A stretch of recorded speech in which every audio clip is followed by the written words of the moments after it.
Como siempre, les saludo muy cordialmente deseándoles el mejor de los días. Soy el padre Rigoberto Pérez y deseo que se encuentren bien.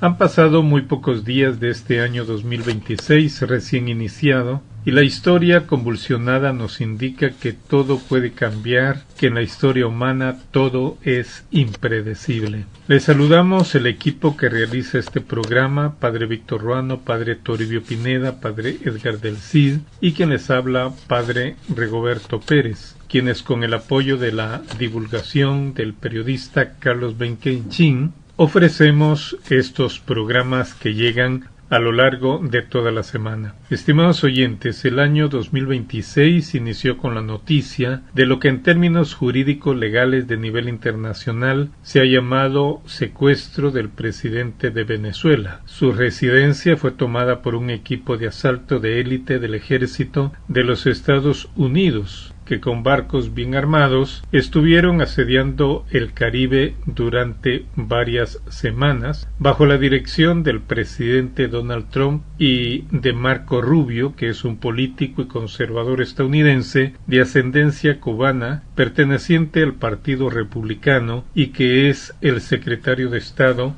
de los Estados Unidos. El presidente Nicolás Maduro y su esposa Cilia Flores fueron apresados, engrietados, al filo de la madrugada alrededor de las 2 de la mañana en Caracas, este 3 de enero. Fuentes venezolanas indicaron que entre 60 y 80 personas murieron en el asalto armado. A Cilia Flores le rompieron las costillas en el hecho armado, mediante el cual fueron apresados y trasladados a una cárcel de Nueva York. Ambos fueron sometidos inmediatamente a un juicio en la Corte de Nueva York, ante la que el presidente venezolano se declaró inocente y preso de guerra. Barry Pollack es el abogado privado que llevará la defensa del presidente venezolano. Este es un abogado estadounidense conocido por ganar litigios tan notables como complejos. Él fue quien defendió a Julian Assange en el caso WikiLeaks.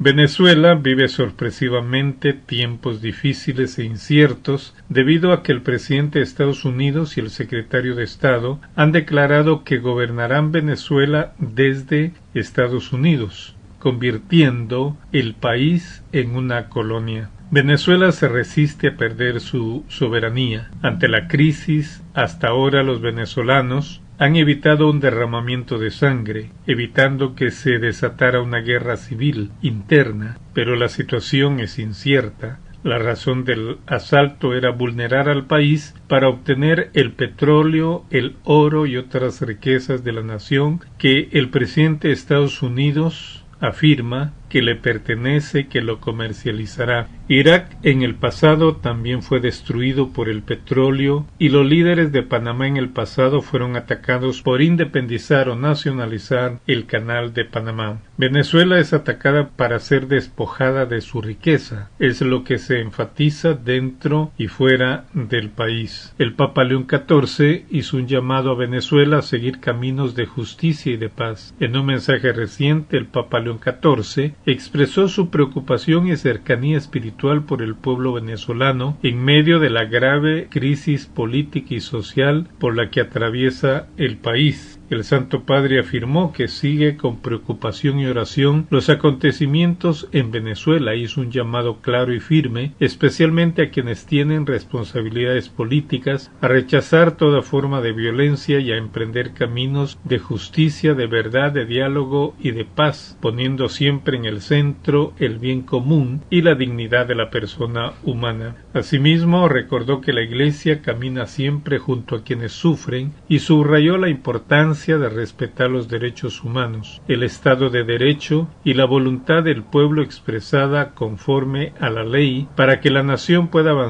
hacia un futuro de reconciliación y estabilidad. El pontífice invitó a toda la comunidad católica a orar por la unidad y la paz en Venezuela, confiando la nación a la intercesión de la Virgen de Coromoto, patrona del país, para que acompañe a su pueblo en este tiempo de prueba. Que María, Madre de Dios y Madre de Venezuela, interceda por una paz verdadera, fundada en la justicia y la verdad, concluyó el Papa. Estimados oyentes, en esta guerra comercial de aranceles y el caso de Venezuela que venimos presenciando, se mide el grado de ambición de los gobernantes, que ya no se diferencia de la ambición de los capos de la mafia, pues es una ambición que a todas luces hemos visto que ha golpeado y desestabilizado el comercio internacional. Está en peligro el comercio internacional, la producción y en ello el trabajo que permite a millones sostener a sus familias. Se dañan las economías, se siembra zozobra y pobreza y se impide que el alimento llegue igualmente a millones de personas en el mundo. Se empobrece y se castiga a los pueblos y a los países que ya sufren desde hace décadas, impidiéndoles desarrollarse. Ojalá fueran acciones de verdaderas liberaciones de los pueblos. Estimados oyentes, las mafias se instalan en los poderes y someten y aniquilan a líderes que sostienen a sus pueblos, y a otros que podrían ser buenos líderes para sus pueblos son aniquilados. Se somete a los pueblos y se aniquila a los que podrían ser buenos líderes para sus países. A cambio se instalan las mafias, como ha sido el caso de Guatemala más duramente en la década de los 70 y los 80, con las dictaduras militares, y en las últimas décadas el narcoterrorismo, como lo fue en los tiempos de la UNE, los tiempos del Partido Patriota, los tiempos de Jimmy Morales y más dramáticamente en tiempos de Alejandro Yamatei, cuando las estructuras de poderes de la mafia se cohesionaron aliándose y se oficializaron con el poder del Estado. En el caso de Guatemala, en este año 2026, o el país desplaza a las mafias impidiendo que se reinstalen en los poderes en los que puedan haber posibles cambios, como el Ministerio Público, por ejemplo, para debilitar la corrupción, la injusticia, la mafia y la impunidad a la que se han dedicado, y otros organismos e instituciones estatales, o se libera esos poderes para que el Estado de Derecho se consolide, el desarrollo, el bien común y la justicia legal y social. Es necesario que la población esté atenta, aunque se necesita una fuerza saludable y sana que respalde a la ciudadanía en este proceso de cambios. Las fuerzas sociales han sido criminalizadas y desmanteladas en el país, y hay ausencia de esas fuerzas que en otros momentos de la historia han sido sustanciales en el proceso de nación. El padre Pedro Trigo es un sacerdote español radicado en Venezuela con nacionalidad venezolana. Es teólogo y reflexiona sobre la teología y la realidad latinoamericana. Ahora la realidad venezolana está estremecida por el conflicto por el petróleo, el oro y otras riquezas que hay en el país. Sobre la teología latinoamericana, el sacerdote y teólogo padre Pedro Trigo dice: para analizar la teología que se produce en América Latina, hay que comenzar haciéndose cargo del momento que vive la región, porque el cristianismo, con su talante de encarnación kenótica, entraña, en términos o de acuerdo a lo que decía el padre Ignacio Ellacuría, hacerse cargo de la realidad,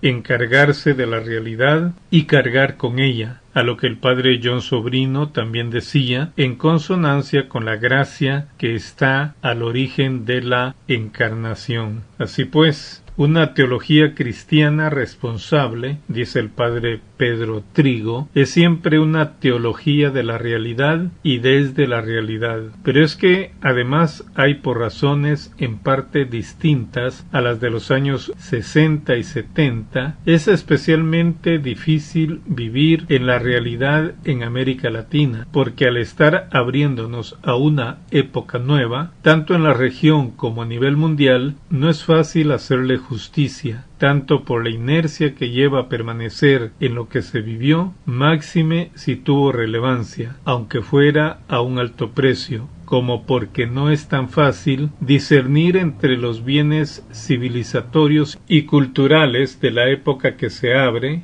y la dirección dominante que hasta hoy prevalece en ella. Por lo que toca a América Latina, se caracteriza por la cerrazón de las élites, a lo que puja por venir, y por la poca claridad de bastantes que lideran lo nuevo. El teólogo latinoamericano tiene que hacerse cargo, dice el padre Pedro Trigo, de la nueva revolución de la informática, y más todavía de la genética, así como de la globalización, del comercio, la producción y las finanzas, de los flujos migratorios, de los organismos multinacionales, cambios que permiten la presencia de todos y de modo incipiente, pero cada vez más acelerado, la influencia mutua y la interacción. Asumir esas innovaciones y ese cambio de escala con las transformaciones personales consiguientes consume mucho tiempo y energías, más aún cuando esos cambios no han salido de nuestra región. Así concluye entonces, estimados oyentes, el padre Pedro Trigo para ayudarnos a los cristianos a ubicarnos en nuestro compromiso y para caer en la cuenta que tocar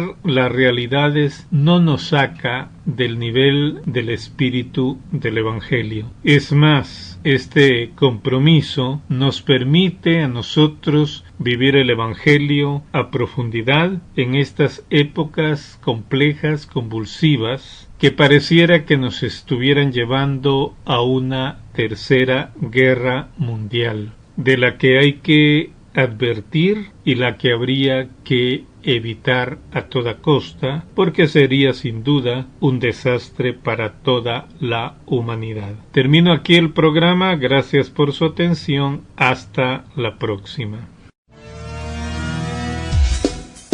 Les hemos presentado su programa Voces con el Pueblo, para que los pueblos y sociedades avancen con fuerza y esperanza hacia una vida mejor. Es la palabra que acompaña atenta y decidida, porque en todos está la fortaleza, el conocimiento y la sabiduría. Voces con el Pueblo, voces libres como el Evangelio. Un espacio para la toma de decisiones colectivas. Agradecemos su sintonía y la invitamos a unirse a nosotros en nuestro próximo programa.